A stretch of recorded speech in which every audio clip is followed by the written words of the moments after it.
Entah apa yang ada di benak gue menulis tentang patah hati. Kayaknya kalimat ini sudah dijabarkan untuk orang seperti gue. Bahkan gue butuh waktu lama dan banyaknya kertas yang udah gue sobek untuk menggambarkan betapa bingungnya gue saat ini.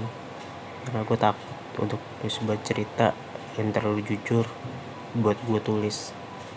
Gue yakin setiap orang pernah ngerasain patah hati, dan mungkin semua orang punya cara sendiri yang mengatasi sakit hati ini. Karena gue yakin sehebat apapun dokter pasti gak bakal bisa mengobati salah satu penyakit rohani ini. Dan salah satu cara gue sebagai anak introvert buat sembuh ya dengan cara menulis semua kegelisahan lewat tulisan. Iya, gue terakhir sebagai orang punya keberadaan seorang introvert parah yang gak nyaman sama orang banyak dan keramaian saat itu. Tak heran jika hanya akrab dengan dua orang sebut saja namanya plastik dan pulpen. Bukan nama sebenarnya. Kami sudah lama berteman saat itu. Mereka tahu gue, dan gue tahu lebih tentang mereka.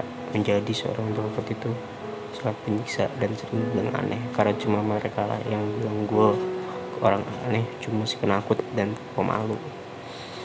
Si plastik dan pulpen mengajak gue ikut organisasi mereka, Rohis, dengan tujuan membuat mindset gue tentang pemalu dan penyendiri menjadi remaja normal pada umumnya. Dan gue mengiyakan ajaran mereka. Hari pertama jalan sangat berat menurut gue, karena yang gue kenal cuma mereka berdua. Disinilah mulai cerita tentang tinta merahnya. Hari pertama, kedua, dan hari berikutnya gue lalui tanpa masalah. Ya walaupun hari pertama gue masih tanpa kata-kata. Ketika ada member perempuan datang setelah PKL, ya sebenarnya itu bukan tipe apa sih, karena jujur tidak ada kalimat cinta pada pandangan pertama di kampus kehidupan gue. Karena ada pepatah Inggris bilang, sometimes people are beautiful, not in look what it want to say, just what you are. Terkadang orang-orang cantik bukan pada parasnya, bukan pada apa yang mereka katakan, hanya apa adanya dirimu. Kalau di bait kata Raisa, aku bukan jatuh cinta, tapi aku jatuh hati. Dalam sebuah bulan pertemuan, tutur katanya mengetahuan agama tentang Islam, bahkan nyaris sempurna saat itu.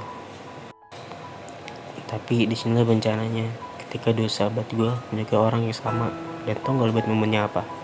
Kita harus dengerin celotehan mereka tentang orang yang disuka, dan gue mau gak mau harus mendengarkan semua cerita tentang dia. Padahal dalam hati udah teriak sudah cukup, gue udah muak.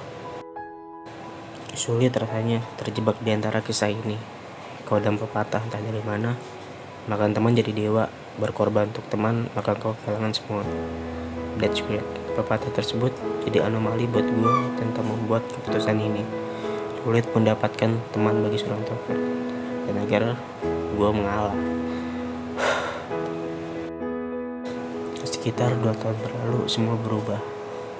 Apa perubahan terhadap mereka? Nyata, mungkin mereka sudah menemukan yang jauh lebih cantik parasnya, meninggalkan wanita yang mereka sempat kejar di saat sekolah. Sekarang muncul tanya besar kepala gue. Lihat, perhatikan maksud tanya itu. Bingung kan? Ya itulah yang pikiran gue. Waktu sudah berlalu, dan kita sudah menjadi teman baik yang sering berbagi cerita. Dan gue nyerempet jujur pembahasan hari gue tentang dia. Setelah dia tanggapi, ada satu kalimat dari mulutnya yang bikin gue kaget. Dan ternyata dia juga menyukai gue. Dan dia bilang kalau gue mengabaikan semua kode yang udah dia kasih selama sekolah, dengan alasan menjaga perasaan sahabat. Seminggu kemudian, gue mulai bergelut dengan diri gue sendiri. Dan akhirnya gue memberanikan diri untuk menyatakan perasaan yang tidak berubah dari 2 tahun yang lalu. Dan betapa bencinya gue saat itu menyatakan perasaan lewat sosial media. Perasaan gue ditahan, dan dia butuh waktu 2 minggu. Ya wajar lah, ini kesalahan gue juga sih. Waktu berlalu, dan jawaban itulah yang tidak sesuai dengan apa yang gue harapkan.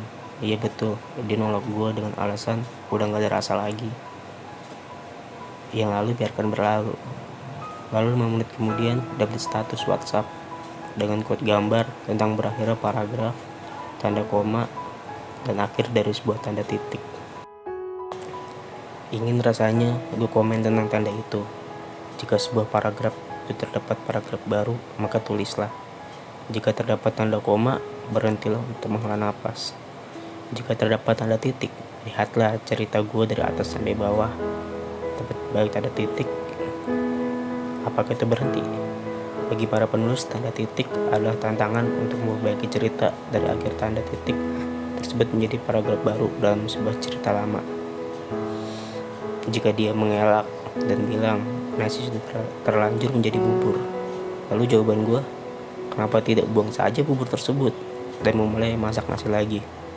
Ini hanya sebuah intuisi saja terhadapmu. Udah, cuma itu. Terima kasih udah mendengarkan cerita yang sungguh tidak penting. Gue Yahya, sampai jumpa.